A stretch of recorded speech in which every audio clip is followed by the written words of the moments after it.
Bom dia a todos. Estou muito satisfeito de estar aqui e um pouco emocionado porque esses momentos, né, não só este momento, mas esse período que nós estamos vivendo, faz com que a gente acabe sem querer ou querendo ativando a memória, né? E vem coisas boas e vem coisas ruins, né? E eu não sou muito de fazer esse exercício do passado, de modo que ao fazê-lo ultimamente, isso tem sido uma experiência, digamos assim, forte, né?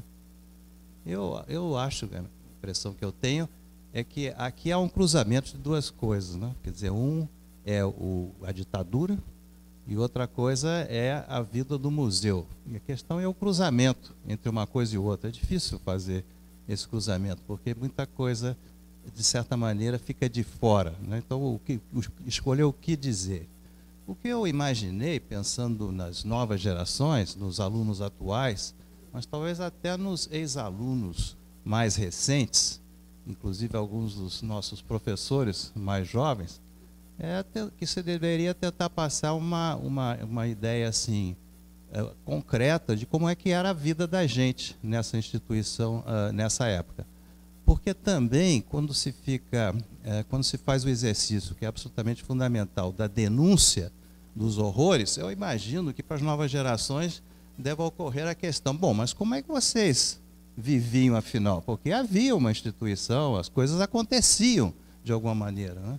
Então eu acho que há um certo paradoxo aí, que eu não tenho uma resposta total para isso até hoje, mas eu acho que é um certo exercício de tentar pensar como é que era esse paradoxo, que eu acho que pode ser interessante. Como eu sou o primeiro a falar, eu acho que eu vou ficar mais numa certa contextualização, entre aspas, e eu acho que os seguintes poderão aprofundar, sobretudo, essa parte da pesquisa e do trabalho de campo, né? Eu acho que vale a pena, talvez, começar pensando quem eram essas pessoas, como nós, né? Isso aqui, o título fala em depoimento. Então, eu acho que um ponto de partida vai ter que necessariamente ter alguma coisa de pessoal, mas pretendendo que isso de pessoal não seja estritamente pessoal, né? Então, eu acho que, por exemplo, um exemplo de que tipo de gente era essa que acabou aqui, pode ser, digamos assim, a turma da qual eu e Moacir fazemos parte. Nós fomos alunos da mesma turma, na antiga Escola de Sociologia e Política da PUC. Escola de Sociologia esta da PUC, que deu muitos alunos, dentre os primeiros alunos aqui para o programa, e vários que se transformaram depois em professores deste programa. Além de mim e do Moacir, a Lígia, o Zé Sérgio, Afrânio, João, Eduardo, mais alguém? Acho que é isso, né? Mas já está suficiente, né? Em termos assim de turma inicial. Então, de fato, sim. Os alunos que não... sim, que viraram professores em outros lugares, mas eu digo do próprio PPGás, para concentrar um pouco, né? Além disso, muitos dos alunos, né? Então, isso tem alguma coisa a ver com o que era a própria PUC. Então, talvez valesse a pena falar como pré-história do que era o ambiente da PUC nesta época. 61 a 64. De certa maneira, um privilégio. Nós entramos com a renúncia do Jânio e a luta pela posse do Jango e saímos com o golpe militar, né? Então, foi um período muito intenso. Para mim, que vinha de meu passado anterior a esse, era aluno de colégio militar e de uma família de militares, realmente foi uma alfabetização política esse período. Ao contrário, por exemplo, do Moacir, que já tinha uma experiência política que eu não tinha. Eu aprendi muito, inclusive com pessoas como o Moacir, né? Eu acho que isso é importante. O meu batismo político foi o episódio da renúncia do Jânio e a questão da posse do Jango, né? Eu e o Moacir já estávamos juntos nesta época, fazendo diabruras, digamos assim, e foi assim que começou a minha vida política. Eu acho que isso, para mim, é muito forte. Esse período realmente foi um período muito forte. E a PUC era, nessa época, um centro de debate importante. Lá tinha muita força a chamada JUC, Juventude Universitária Católica, que daria origem à AP, né? Ação Popular, que depois passou por várias transformações, mas cuja origem tem a ver com esse caldo de cultura de esquerda católica. Havia um debate muito forte também de esquerda católica, né? E havia um existencialismo católico, havia uma série de coisas acontecendo nesta época. E o Diretório Central dos Estudantes era um foco de discussão política muito importante nessa época. O presidente do DCE, quando nós entramos, era o Aldo Arantes, que depois, então, veio a ter uma história na AP e uma história política, inclusive como deputado. E eu me lembro que o primeiro seminário, uma discussão política mais ampla que eu assisti nesse primeiro ano, foi uma série de mesas redondas com o pessoal do ISEB, que foi convidado para falar lá. E, para mim, tudo isso era um aprendizado muito grande. Eu acredito que eu aprendi na sala de aula, mas talvez eu tenha aprendido mais fora da sala de aula nesse período, né? Foi realmente um período muito importante. Em 64, nós estávamos lá, e aí foi aquela polarização interna na universidade, entre a engenharia, onde estava o Pedro Celestino, que está aqui presente, mas que para nós era basicamente o reduto da direita. O Pedro era das raras exceções em contrário, e a pessoal da sociologia, que realmente representava a esquerda, e de fato chegamos até a depredação do diretório e coisas desse gênero assim. Nossa turma se formou em dezembro de 64 e já se formou de uma maneira desafiadora, dando o nome da turma, foi turma Florestan Fernandes. Eu fui orador desta turma. Gozado que eu, ao contrário do Gilberto, não guardo essas coisas. Gilberto guarda o discurso dele na formatura do CAP. Eu não consigo encontrar esse meu discurso dessa turma, né? O Florestan, que não foi, mandou um texto que depois foi publicado num dos livros dele, né? Então, foi essa experiência muito forte. Terminado 64, uma das coisas que talvez seja até difícil para vocês imaginarem hoje, não havia uma pós-graduação disponível. Nós ficamos mais ou menos soltos por aí, né? Eu e Moacir trabalhamos como estagiários no Centro Latino-Americano de Pesquisa em Ciências Sociais, que é outra instituição que tem a ver com essa história inicial do programa, que depois valeria a pena falar mais sobre isso, mas isso porque nós éramos alunos do professor Manuel Dieg Júnior, que nos levou para lá. E aí houve um momento, então, que nós nos dividimos, porque o Diegues ofereceu 2 bolsas, não me lembro mais qual era a origem, para ir para a França, e eu não quis ir naquele momento, e o Moacir foi, né? Mas antes disso, eu acho que ainda continuamos a ter uma vida, digamos assim, entre 64 e 68. 68 é outra data também que junta coisas, porque junta, para nós aqui, para os assuntos que nos trazem aqui hoje, a criação do programa. O programa surge, inicia suas atividades formalmente no segundo semestre de 68, e as atividades, tudo o que aconteceu politicamente também em 68. Nesse período de 64 a 68, nós continuamos, embora já fora da universidade e sem uma pós-graduação naquele momento, as nossas, digamos, diabruras políticas. Isso aí também eu acho que é interessante. Eu acho que pouca coisa tem sido dita até hoje a respeito de quais foram as resistências iniciais ao golpe militar, né? E eu acho que houve uma série de resistências interessantes que estão pouco documentadas e que, de alguma maneira, nós participamos.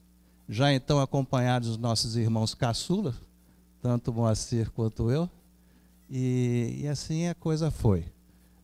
No meu caso, a partir do Centro Latino-Americano e do Diegues, que eu me tornei assistente do Diegues na própria PUC, que foi assim que então que houve a opção pela antropologia. Foi um pouco gratuita para mim, porque poderia ter ido para outra área das ciências sociais, mas o convite do professor Diegues para que eu fosse seu assistente é que iniciou a minha trajetória na antropologia. E a partir daí, a leitura do Índio e o Mundo dos Brancos e o contato com o Roberto, que já frequentava esse centro latino-americano, né, fez com que ele viesse a me convidar para vir a ser auxiliar de pesquisa dele aqui no museu, no tempo em que se falava em divisão de antropologia, não departamento de antropologia. E isso foi anterior à criação do programa. Giralda também, acho que chegou mais ou menos por essa época, não me lembro bem, foi um pouco mais tarde. Mas então eu já estava aqui, digamos assim, nessa época da pré-história do programa. E por isso eu assisti às negociações que aconteceram para a constituição deste programa. Inclusive, por vezes, ajudando como intérprete o Roberto Cardoso, que não era muito proficiente no inglês nesta época, né? Então eu tive um pouco esse papel nos contatos com a Fundação FOR, que é outro elemento, então, importante. E aí eu queria chamar a atenção, como é que, isso que eu disse antes, como é que é essa vida, em que vocês estavam no regime militar, que tanto se fala, e das torturas e tudo, e ao mesmo tempo estavam criando uma instituição. Eu acho que essa complexidade é que eu acho que é de ser difícil para as novas gerações entenderem, inclusive porque às vezes os depoimentos que se fazem sobre esse período acabam se tornando um pouco simplificadores também, não passam essa complexidade toda, né? Dentre essas complexidades está, por exemplo, essa relação com a Fundação FOR, que realmente foi crucial para a constituição desse programa, porque nesta época a universidade, nossa querida UFRJ, que às vezes nos papéis ainda aparecia como Universidade do Brasil, não tinha sensibilidade para a pós-graduação. E este Museu Nacional, muito menos. Aqui não havia aluno, aqui neste museu, quando eu cheguei aqui, né? Não havia isso. Massas de estudantes que hoje percorrem o museu de um lado para o outro é uma coisa desconhecida. Então, essa ideia da constituição de uma pós-graduação era uma ideia, até certo ponto, um pouco estranha na época para a rotina universitária, né? Então, só mesmo através do apoio da Fundação FOR é que foi possível iniciar isso. E o Roberto Cardoso, que foi o grande articulador, que começou a articular Fundação FOR, Centro Latino-Americano, Universidade de Harvard, e assim as coisas foram indo. Eu espero que a Stella, que é biógrafa do Roberto, nos fale um pouco a respeito disso, porque eu acho que é uma figura-chave realmente para nós, este fundador do programa, o Roberto Cardoso de Oliveira, né? Que, por sua vez, eu acho que é isso também que é interessante, que nem sempre é falado, faz parte dessa esquizofrenia que nós vivíamos. O Roberto tinha uma trajetória política importante, né? Que tinha sido vivida basicamente em São Paulo, mas, pelo que me disse o Luiz Roberto, filho dele, teve os seus segmentos aqui, né? Inclusive grupos de estudo. Uma coisa que eu me lembro é a história do grupo de estudo, que, de certa maneira, emulava o grupo de leitura do Capital, que era formado pelo Fernando Henrique, o Iane, essa turma toda em São Paulo. Eles aqui tinham um grupo com o Maurício Vinhas de Queiroz, que é uma figura também desta época, e que eu acho que é importante a gente lembrar. Gente como o Maurício, não me lembro se a Estela, não sei se a Estela estava nesse grupo, fazia um estudo, mas, se não me engano, o contraponto à leitura do Capital que se fazia em São Paulo é a leitura dos textos de juventude de Marx. Isso, eu acho que, né, alguma coisa nessa direção, não sei se a Estela poderá... Como? Marx contra Marx, né? Então tinha isso.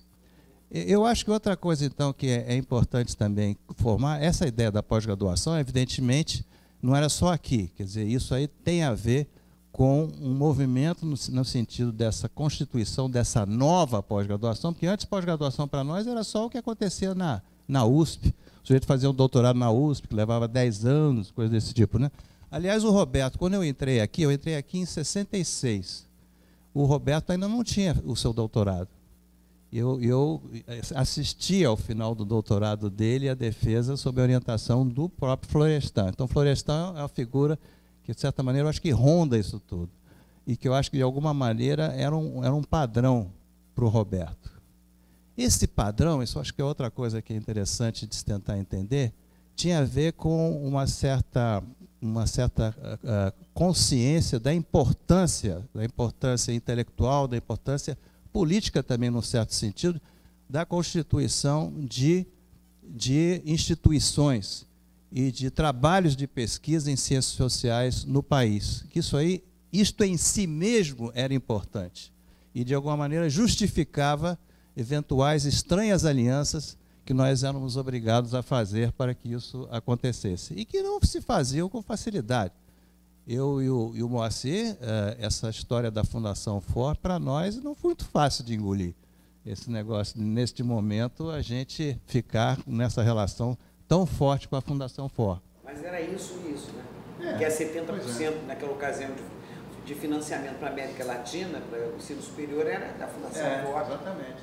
Aliás, depois acho que seria bom a gente ter um certo bate-bola mesmo, em vez de ficar só uma pessoa. Não, eu acho que isso realmente é que a gente vai precisar ter. Não, e depois o papel da Fundação FOR é um papel também complexo. Não podemos dizer que eles são apenas, digamos assim, um braço da CIA. Pode ser até que houvesse alguma coisa nessa direção. Mas houve até um filme sobre o golpe no Chile, em que aparece um funcionário da FOR que tinha trabalhado no Brasil e que acabou tendo um papel político importante no Chile, na defesa do pessoal que estava sendo perseguido pelo golpe que estava acontecendo no Chile. Né? Então, tudo é muito, realmente é bem complicado. E entre nós mesmos, talvez houvesse alianças que depois se romperam. Quer dizer, eu acho que a luta contra a ditadura fez com que gente que, na verdade, depois dividiu-se do ponto de vista político, nessa época estivesse junto. Eu acho que isso é uma coisa interessante também da gente pensar. O que era isso que nos juntava e o que na verdade, estava sendo ocultado por essa luta comum contra a ditadura. Então, eu acho que essa consciência da importância da constituição institucional de um centro como este aqui, que a gente precisa entender esse tipo de pensamento.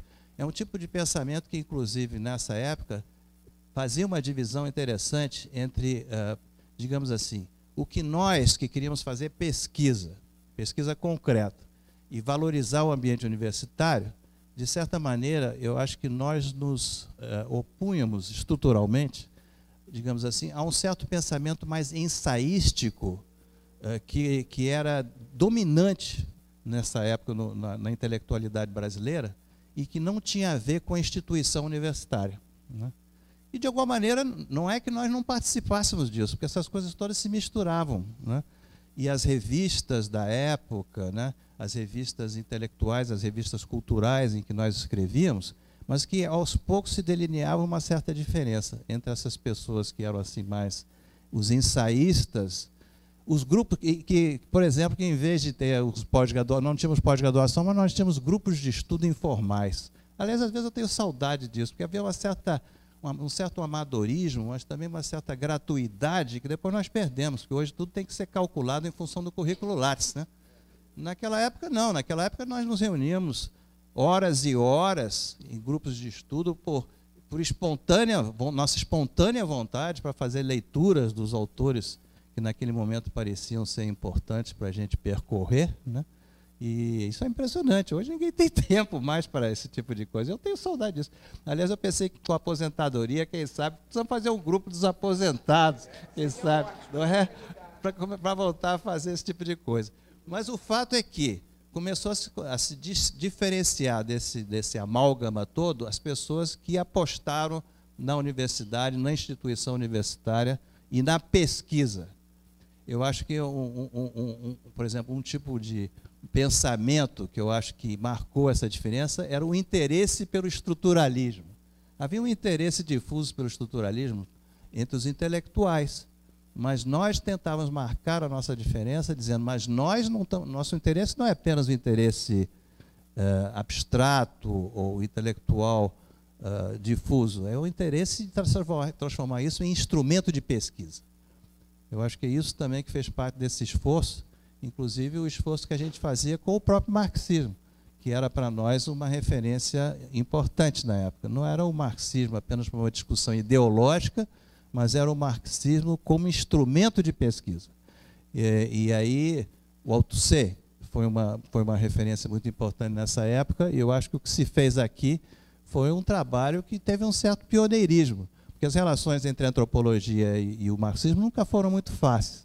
Mas nessa época, eu acho que em parte, inclusive, porque isso era dominante na época internacionalmente, mas também por causa do contexto em que nós estávamos, eu acho que fez-se um esforço nessa direção, né? Do ponto de vista da pesquisa, que eu acho que vale a pena chamar a atenção.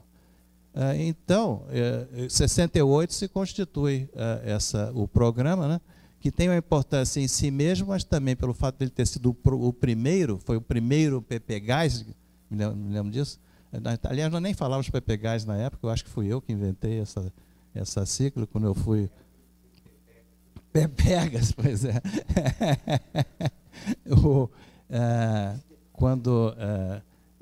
Que serviu de modelo, pelo fato de ter sido o primeiro, né, serviu de modelo. Mais tarde, eu inclusive me vi no papel, quando eu começava a ser avaliador de CAPES e tal, visitando as outras instituições que se formaram posteriormente a nós, de reclamar, vem cá, vocês estão fazendo tudo igualzinho ao Museu Nacional, vocês não querem fazer alguma coisa de diferente, não?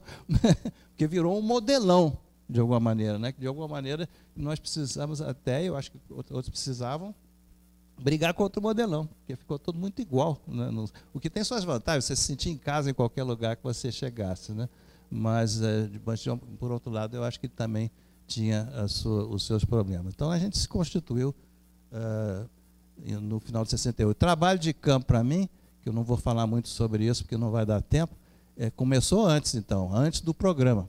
Por isso, porque eu me inseri na pesquisa do Roberto sobre colonialismo interno no Brasil, né, e que, de alguma maneira, os etnólogos daqui da casa, quem estava aqui era o Roque, Laraia, o Roberto da Mata, o Melati, de alguma maneira estiveram envolvidos com isso, né?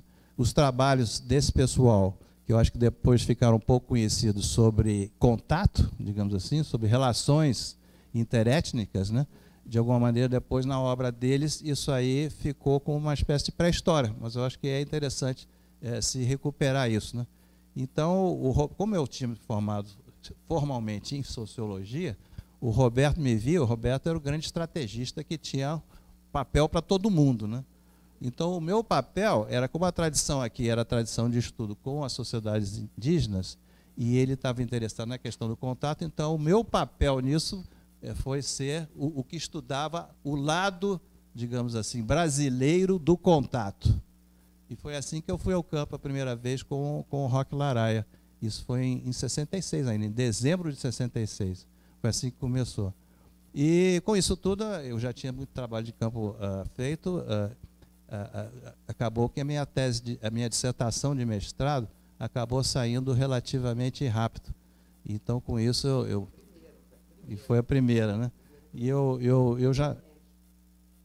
Não, primeiro mestre, E por acaso, por coincidência, os professores do programa já receberam. Eu estou trazendo mais um exemplar, porque eu não sei se a biblioteca do programa recebeu ou não. O Alfredo também não sabia. Não? Então, eu vou deixar aqui, porque o Alfredo Wagner, que é um outro ex-aluno nosso, não tão antigo, mas que também desta época que nós estamos tratando aqui hoje, ele hoje dirige um programa chamado, um programa importante, o Projeto de Cartografia Social da Amazônia, junto à Universidade Federal do Amazonas. Ele resolveu iniciar uma coleção de antropologia da Amazônia e inaugurou essa coleção com a republicação dessa primeira dissertação de mestrado do programa, que então eu vou deixar aqui para a biblioteca, mas os professores já receberam. O texto está datado, não tem tanta importância assim, mas tem uma introdução do Alfredo que é muito boa e que tem a ver com o que nós estamos tratando aqui hoje. Porque ele faz, digamos assim, uma reconstituição do campo intelectual, digamos assim, da época, a partir da minha dissertação. Então, torna-se mais um pretexto para se pensar esta época, que está muito bem feita. Eu acho que vale a pena, eu acho que deveria ser leitura obrigatória para os alunos deste programa, essa introdução do Alfredo, porque eu acho que dá uma ideia disso que nós não vamos poder, na verdade, falar tanto aqui que não vamos ter tempo. E tem também umas fotografias de época e os documentos, uma coisa assim, na introdução do Alfredo, que eu acho que são interessantes. Então, eu vou deixar aqui para a biblioteca do programa. O que eu acho que... o que era eu só queria marcar um pouco isso, quem sabe depois outros dizem coisas mais interessantes a respeito. Essa esquizofrenia, digamos assim, que nós vivíamos, que era viver esse ambiente de regime militar e, de alguma maneira, diversos de nós tinham atividade política fora do programa, né? E, ao mesmo tempo, está aqui com esse ar de acadêmicos sérios, que não gostavam do blá, blá, blá intelectual sem consequência, é assim que nós vimos o que se fazia em outros círculos, né? E queriam seriamente estar interessados na pesquisa, porque a pesquisa era um valor em si mesmo, que eventualmente teria, então, um papel político. E tinha, na verdade, um papel político, porque se nós examinarmos os temas que eram tratados na época, havia, de fato, às vezes mais explícita, às vezes mais implicitamente, questões políticas importantes que estavam envolvidas aí, mas que nós queríamos abordar pelo viés da pesquisa, o que não significa que nós não fizéssemos outras coisas fora do programa, né? Daí esta esquizofrenia. Logo nesse começo do programa, em 68, até houve um momento em que a coisa não era tão esquizofrênica assim, porque 68 era a época das grandes passeatas, dos grandes movimentos, por detrás das passeatas havia a organização dos diversos grupos que compunham as passeatas. Passeata é apenas a face visível. Então, nós nos engajávamos no movimento dos professores e coisas desse tipo assim. E não poucas vezes nós saímos daqui direto para as passeatas. E isso juntava alunos e alguns dos professores. Roberto nunca foi conosco numa passeata, mas ele se resguardava. E esse negócio dele se resguardar, eu acho que é outro elemento interessante da gente pensar. Fazer outras coisas que às vezes nós nem sabíamos direito o que é que ele estava fazendo. Mas acontecia isso. Depois é que eu acho que, na medida em que a coisa foi apertando mais, é preciso se resguardar mais, então a esquizofrenia aumentava, né? Mas a gente tinha atividades fora daqui, né? No meu caso pessoal, isso acabou fazendo com que eu tivesse envolvido num inquérito policial militar. E não consegui encontrar a minha pastinha com recorte da época para vocês verem, por exemplo, meu nomezinho numa lista que sai no jornal, é assim que saía. O encarregado do IPM, não sei qual IPM, inquérito policial militar, convoca tais pessoas para se apresentarem. E eu estava numa lista dessas que saiu no jornal, né? Mas aí que as coisas se juntam, porque em função do programa, fazia parte desse convênio inicial com a Fundação Ford, 2 bolsas de estudo no exterior. E uma delas foi para mim, a outra foi para o Gilberto. E eu saí na semana em que, na verdade, eu estava sendo procurado pela polícia. Então, graças de novo ao programa e à Fundação Ford, eu escapei de ser preso e torturado, porque meu nome apareceu porque as pessoas foram torturadas. E, aliás, isso é outra coisa também da complexidade da época, que às vezes também não se diz. Muitas vezes, nessas situações de tortura, as pessoas davam os nomes, né? Eu acho que isso é uma coisa que a gente precisa examinar hoje com mais tranquilidade, né? O que isso significava. Mas eu, a essa altura, eu acabei... Esse recorte me chegou às mãos, se não me engano, em Paris, onde eu estava e encontrei o Moacir lá, e inclusive teve a oportunidade de assistir à defesa de tese do Moacir em Paris, tudo isso em função de... Então as coisas se juntavam de uma maneira que não era a história oficial, digamos assim, né? E essa junção, muitas vezes, era até gozada, porque depois que eu retornei, eu tive fora na época do inquérito policial militar, que é a época mais dura, a época em que você está mais sujeito a ser preso e torturado, e retornei quando o inquérito estava encerrado e já tinha sido entregue à Justiça Militar. Isso não significa que eu não pudesse a qualquer momento ser preso. Tanto assim que vários amigos meus que faziam parte do mesmo processo estavam na Europa e ficaram indignados e eu resolvi retornar, porque tirava um pouco a áurea de exilados deles, né? Porque eu resolvi retornar. Mas havia um risco, mas foi um momento, digamos assim, de decisão para mim. Eu podia ter ficado exilado. Havia até convite para ir fazer cursos na União Soviética, mas eu resolvi retornar. Então, são esses momentos que marcam, digamos assim, as conjunturas pessoais de cada um. Retornei e... Exatamente. Retornei durante o processo na Justiça Militar. E foi interessante que na Justiça Militar eu tinha que ter 2 testemunhas. Sim, eu retornei, nessa época eu ainda não era professor formalmente do programa, isso é toda uma história que depois vocês têm que ver como é que nós acabamos sendo incorporados ao programa, mas estávamos aqui. Quando a coisa toda esquentou para o meu lado, eu me ofereci ao Roberto de cair fora, mas ele não aceitou. Ele me manteve no programa, apesar de que isso pudesse eventualmente significar de risco para o programa. E quando eu tive que ter testemunhas na Justiça Militar a meu favor, as minhas 2 testemunhas de defesa foram o Roberto e o Luiz Castro Faria. Eles foram minhas testemunhas. E eles lá diante dos militares. E na época, acho que eu nem avaliava, no caso do Roberto, o fato de que ele já tinha um passado político, o que isso significava para ele. Ele estava se expondo, de alguma maneira, numa situação como essa, né? Mas ele foi. E aí, coisas que até hoje eu não sei, porque isso é exatamente a minha esquizofrenia, um episódio que eu já escrevi, relatei no meu memorial, que depois foi publicado numa coletânea chamada Mais Realistas do que o Rei. O Castro Faria, diante dos juízes militares, declarou que eu absolutamente não era subversivo, porque aluno dele não tinha tempo para fazer a subversão. Até hoje eu não sei se ele acreditava no que ele estava falando ou não. Mas mostra como é que as coisas se juntam, né? Então, em matéria de coisas se juntam, outro episódio curioso é que eu retornei ao Brasil e depois, durante o processo, retornei de livre e espontânea vontade e passei a frequentar, inclusive, então, a segunda auditoria da Marinha.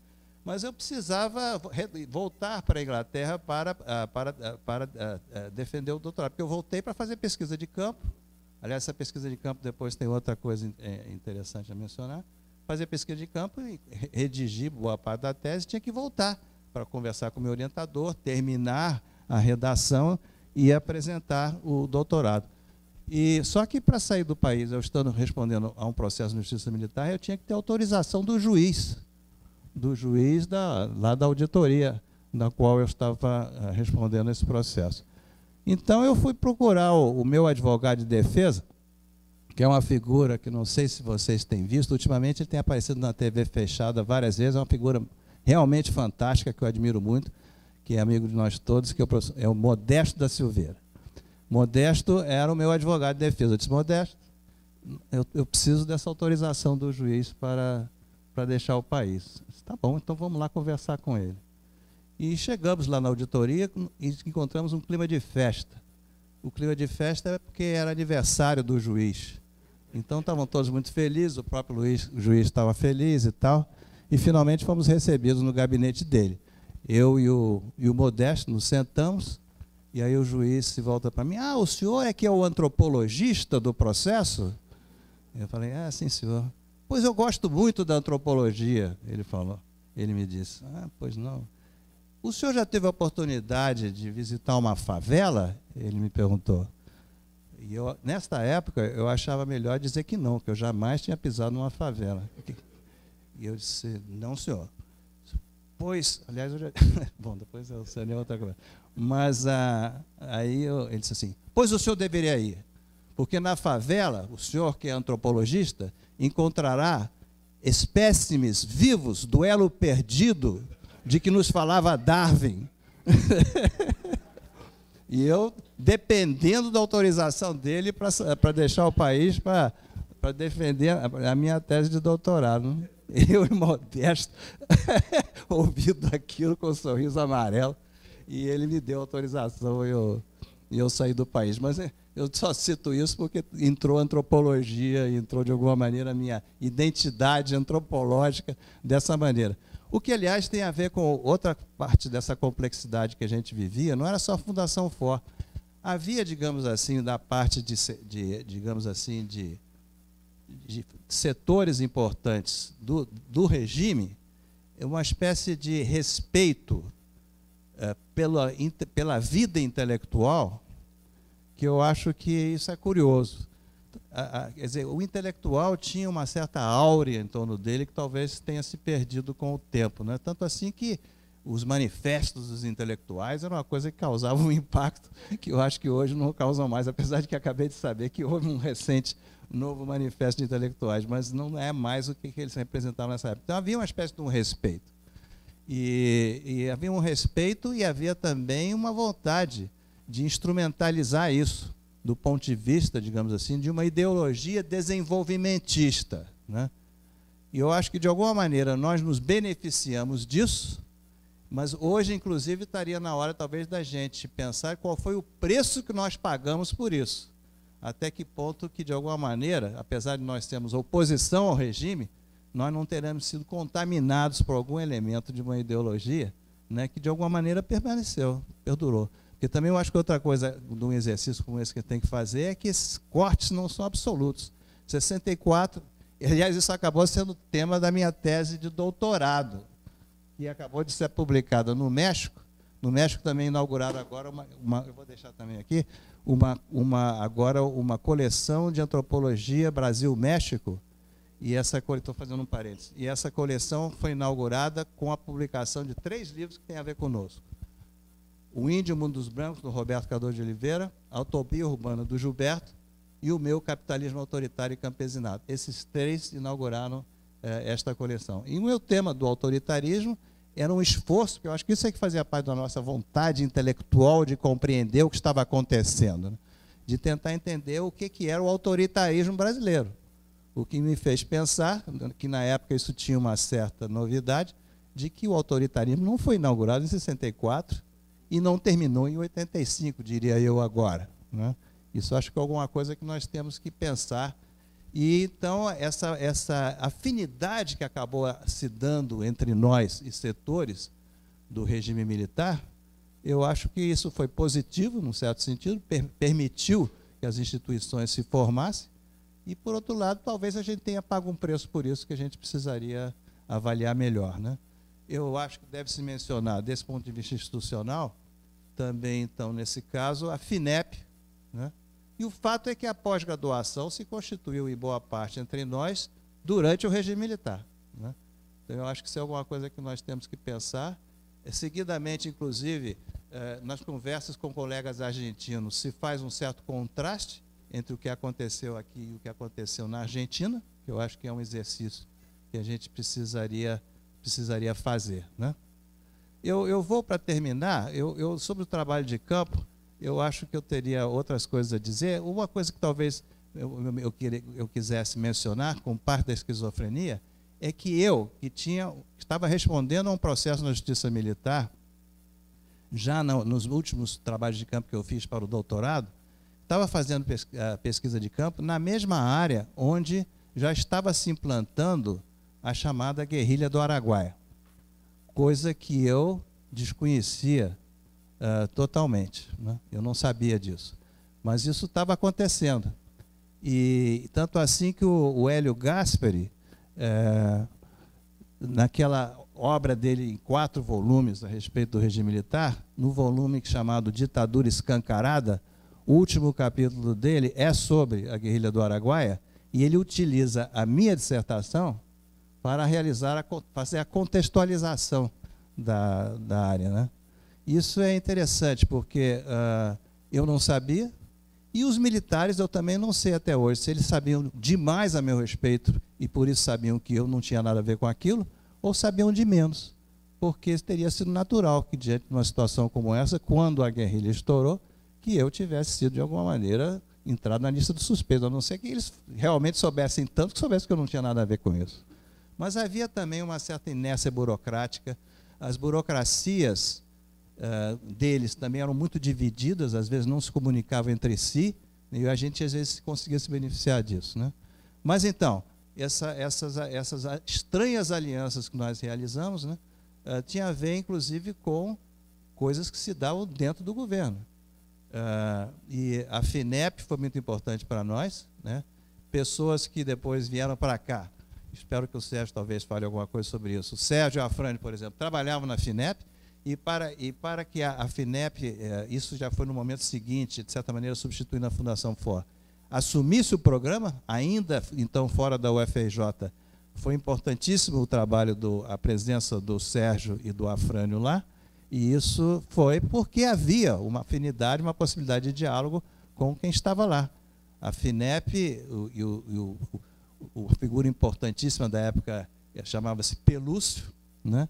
Que é uma figura que realmente, da FINEP, nesse momento, permitiu, graças a esse apoio, não só a constituição do programa, mas de muita coisa que se constituiu nessa época. Então, essa complexidade toda é que eu queria que vocês não esquecessem disso e levassem em conta. Eu não vou aqui resolver a questão, mas eu queria chamar a atenção, porque eu acho que nós, como antropólogos, não podemos celebrar ou não celebrar o que aconteceu apenas fazendo as queixas a respeito de todos os males que nós sabemos mais tanto quais são, mas é tentar passar um pouquinho o que era esse espírito, o que estava acontecendo. Então, eu queria terminar lendo 2 documentos que eu acho que, de certa maneira, expressam os 2 lados dessa esquizofrenia. Eu encontrei uma carta do Roberto, dirigida a mim, de 30 de junho de 1971, quando eu estava na Inglaterra, foi em função do doutorado, e ele tinha saído aqui da direção do programa e estava em Harvard. Então, para você sentir um pouco um clima, em que eu acho que é interessante ler, porque fala de vários personagens que a gente conhece, e, ao mesmo tempo, chama a atenção o fato de que não há nenhuma menção à situação política, coisa que talvez seja um pouco difícil hoje da gente imaginar. O Roberto saiu, foi substituído pelo Mata na coordenação do programa. Eu depois seria o substituto do Mata, eu fui o 3º coordenador, depois que o Mata saiu, né?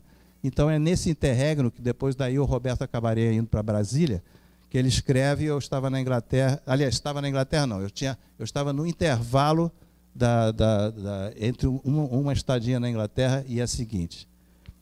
Caríssimo Otávio, ele adorava esses caríssimos, otavíssimos, maciríssimos, coisas assim. Caríssimo Otávio. Declinava os nomes, exatamente. Eu estou louco para ouvir a Estela. Antes tarde do que nunca, estou agradecendo o excelente readings, como um mimo que espero em Deus sempre seja eu realmente merecedor. Nem sei o que ele está se referindo. Muito obrigado pela lembrança. Vocês sempre gentis e amigos. Estou certo que, a esta altura, você e o Mata já acertaram os ponteiros. E quero crer que você já esteja com o curso programado. Isso foi nesse intervalo que eu estava aqui. Dará para ministrá-lo no próximo semestre? Seria uma boa coisa brindar a meninada, entre parênteses, segundo o Mata, temos novos alunos ótimos, com o seu curso sobre campesinado, com D. Eu não sei se esse curso foi o curso que eu e Moacir demos juntos, deve ter sido, 71. Campesinado com D, que é a influência da origem da questão do campesinato entre nós, seria outra conversa aqui, que é o hispano-americana, né? Aqui, esse subtítulo do livro que saiu agora no México é um estudo comparativo a partir capitalismo autoritário e campesinado. Então, ele fala em campesinado. O seu curso sobre campesinado. Diga-me em que pé estão os entendimentos com o programa, mas posso ir lhe adiantando, relativamente a outros professores, obrigado, que o programa contará para semestre que vem com o Terence Turner, a Alcida Ramos e o Ken Taylor, entre parênteses, ambos recentemente casados. Ele controlava muito também os casamentos. Esses 3 formarão a turma, entre aspas, estrangeira, mais o pessoal da casa. Esse início do programa também a gente contou realmente com muita gente de fora para constituir o programa, muita gente que não era estritamente antropólogo. O grupo vai ser forte. Daqui de longe, tenho acompanhado o que posso, naturalmente sempre dependente das informações que me chegam. Porém, não posso reclamar, porque o Mata é de uma regularidade epistolar comovente, enviando-me verdadeiros relatórios semanais. Gilberto e Ivone, lembre-se que o Gilberto foi com a outra bolsa. Eu fui com uma para a Inglaterra, ele foi com outra para o Texas.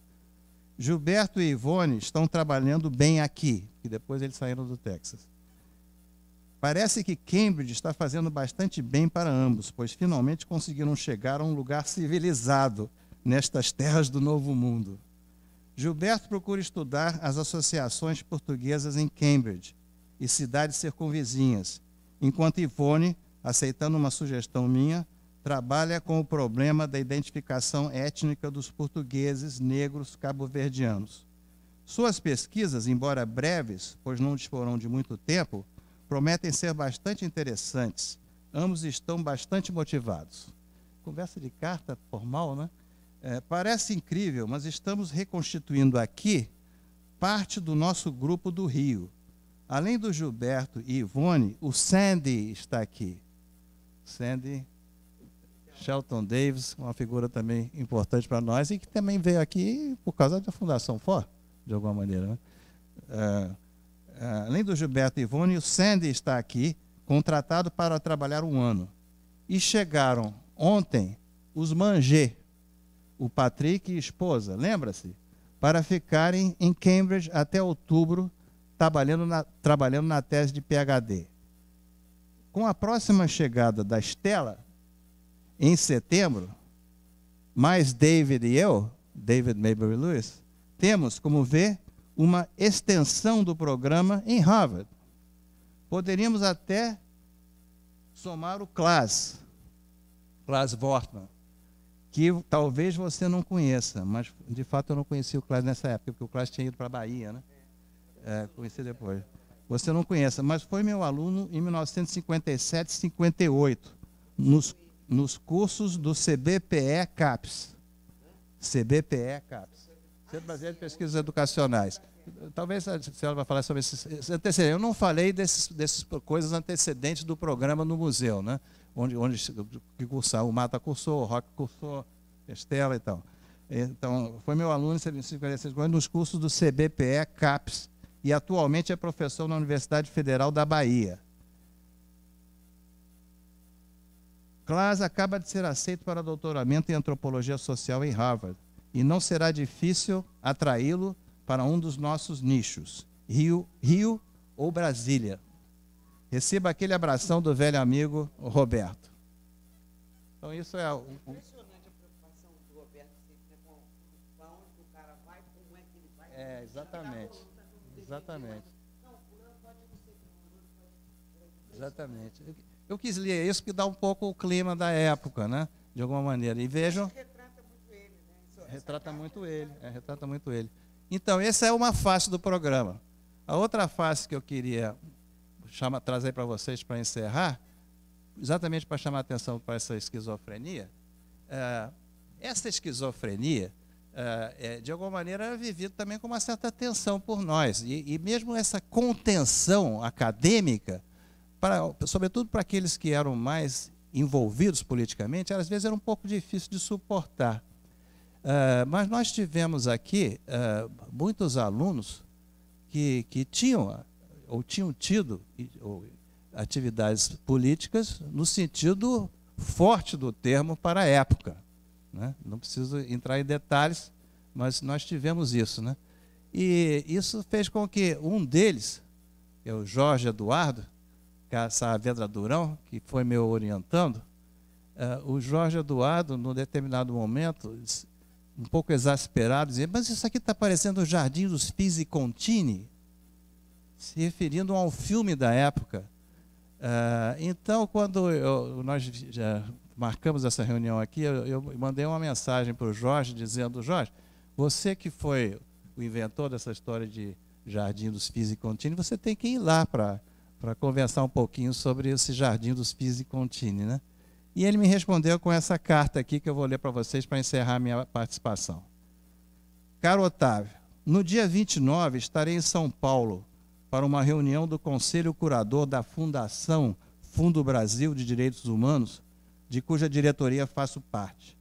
Gostaria muito de participar dessa conversa no museu para poder somar a minha voz aos depoimentos que, com autoridade e conhecimento de causa, recuperarão a memória do importante papel do PPGás no período da ditadura.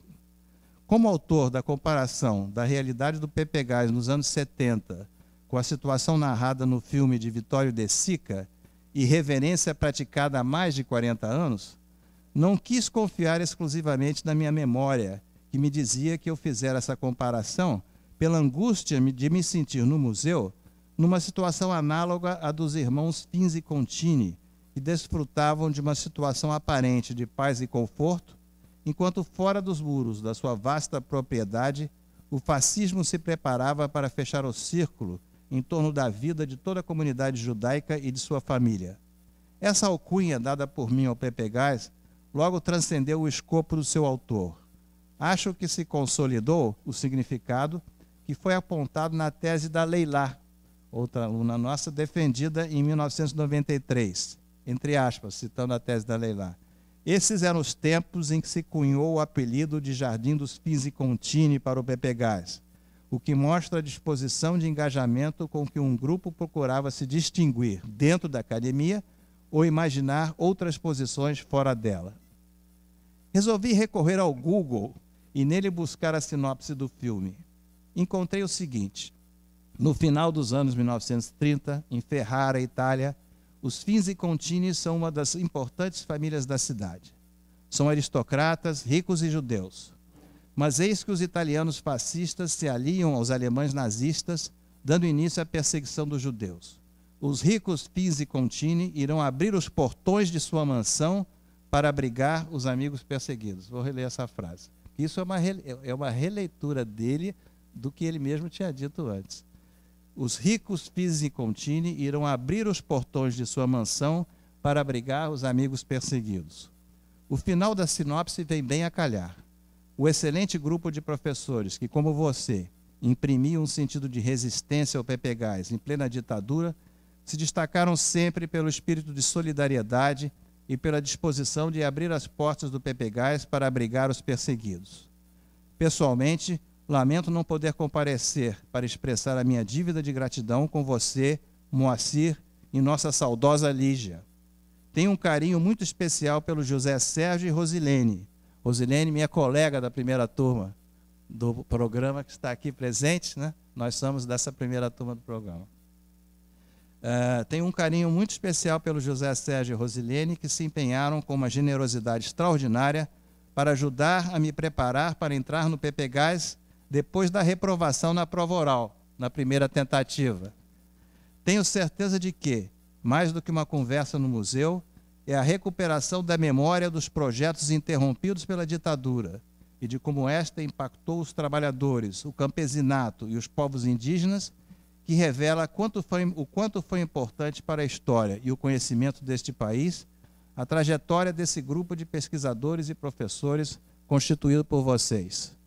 Quando os sociólogos paulistas diziam que o pessoal do Pepe Gás tinha mania de estudar lugares que não apareciam nos mapas, isso poderíamos falar mais a respeito disso, isso era para nós motivo de orgulho.